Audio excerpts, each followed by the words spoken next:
Makiisa sa pagtatag ng digitally empowered na mga komunidad. Ito ang hiling ni Department of Information and Communications Technology o DICT-12 Regional Director Abraham Giapar Jr. sa kanilang mga stakeholder. Binigyan din ni Giapar na hangad ng DICT na magkaroon ng access sa digital tools, serbisyo at oportunidad maging ang mga liblib na lugar. Sinabi ito ni Giapar ng pangunahan ng paglunsad ng National ICT Month Celebration ngayong Hunyo sa Coronadal. Kasabay din ito ang panawagan ng matiyak na walang maiiwang Pilipino sa digital na pagbabago ng bansa. Tema ng selebrasyon ngayong taon na walang iwanan sa digital bayanihan. Layo nito na isulong ang digital innovation lalo na sa mga malalayong lugar. Ayon naman sa DICT-12, highlight ng isang buwang selebrasyon ang Mindacon 2025 na isa sa pinakamalaking ICT event sa Mindanao.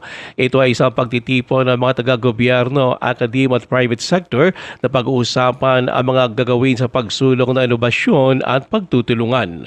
Ruel Usano, NDBC Bida Balita.